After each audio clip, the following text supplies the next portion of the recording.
Hello, my name is Lisa Schneck and I'm the Wellness and Activities Director here at Heritage Palms. In this video, I'm going to walk you through some hip activation exercises. There will be 4 of them. Even if you only enjoy doing 2 or 3 of them, just make sure that you do them consistently. Oftentimes folks will be using them post-surgery for, say, a knee replacement or a hip replacement. So remember, you've got your injury that has largely repaired, but now it is remodeling. And when it remodels, it's going to remodel in line with what you are asking it to do. So we have to be sure and work that joint through its full range of motion.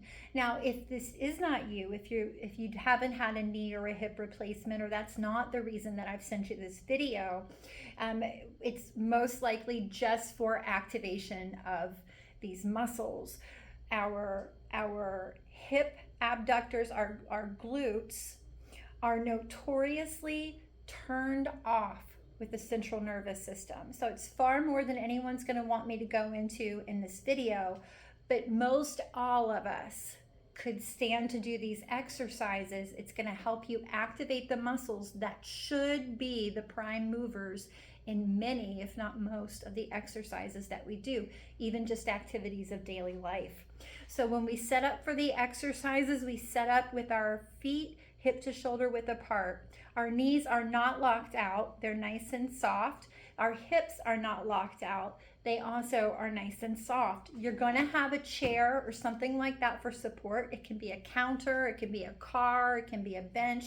It doesn't matter. I do want you to go for the support, because when we're doing these exercises, these are not to help you get better with your balance.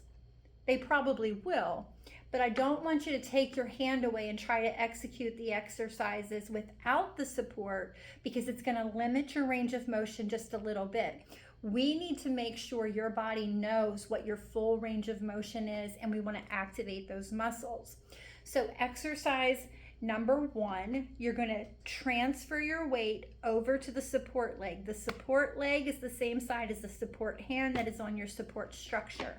So we're going to transfer all of our body weight over to this leg, take it off of this leg. Now this is our working leg. So the first thing we're going to do is bring the knee up. I want you to think about the knee, not the foot. It's the knee that we're working with. So we're going to transfer the weight, bring this knee up, and then we're going to take it as far out as we can. And then thinking of that knee, we're going to bring that knee around and right back to where it started from. So it's just this big hip circle that way. Full range of motion. It is an awkward exercise the first time. One secret is to not straighten your leg. So when I bring the knee up, I take it out and around. Notice I did not straighten my leg. I kept it bent. So it's up here and there we go. The second exercise I'm going to show you is very similar. It's the same thing but in reverse, but it looks quite different when we're doing it. So for this exercise, you're just going to let your heel come up. So now again, I've got the bent knee. I've got my hand on my support structure. I'm going to turn sideways to you so you can see what I'm doing here. So the knee bends up. I'm going to look down at my knees, and I want to take this working knee just a smidge back behind this knee. So if you're looking here in the camera, you'll see my knees are together. I'm just going to drop one back, and then I'm going to raise the leg up high and pull it over. And so what that looks like, I've got the heel comes up. I'm going to set that knee back just a little bit. Then I'm going to bring it up high into like a fire hydrant and then pull it over and then back. So that's going to be 8 times 2. So we're going to come up, out, and around 8 times. We're going to drop the knee back, bring it up high and roll it over 8 times. So the third exercise, no one really likes, but it's very easy to see how you're doing. And the frustrating part about the exercise is the very part that will tell you that you're getting stronger as time goes on. So it's the same thing, hip to shoulder width apart, transferring the weight over to the support leg. And now this leg is what we would call empty in Tai Chi. There's no weight on this leg. You're gonna take your toes and turn them in. And then the ankle then is turned out. I know this isn't perfect and you can't quite see my feet in there, which would seem important, right?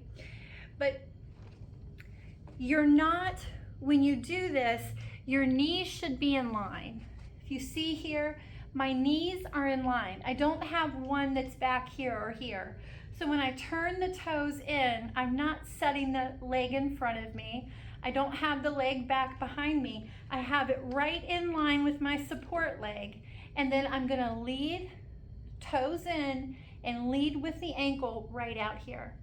Now, as I do that, my foot is naturally gonna wanna kind of straighten out. That's the exercise. Keep the toes turned in and lead with the heel right out to the side. You don't have to go that far, right? You'll feel it right here, and that's activating the hip. So we've got 8 times like this, 8 times like this, and then 8 times like this. And that leads us to the 4th and final exercise. With this exercise, again, hip to shoulder width apart, unlocked knees, unlocked hips, shoulders rolled back and down. We're gonna shift the weight over to the left foot, and then we're gonna stick our leg straight out, toes pointed. You're gonna get your big toe as close to the floor as you can, and you're gonna do this controlled protracting movement straight around the body and straight back. Straight around the body and then straight back. Think of it just like a protractor. So your center of gravity is low. You're not way up here. You're not locked out. So you're nice and soft. We're gonna point that toe and think of it as if you were standing on a sandy beach, and you're gonna use your big toe to draw a circle in the sand right around yourself. You're not touching the ground, right through the sand, right around and right back. And that's 8 times. So you can knock out, once you get good at it, you'll be able to knock out that series of 4 exercises relatively quickly. And I would suggest do it frequently. So you can do it a few times a day. Certainly do it every day that you can, okay? And I hope this works out well for you, and thank you so much.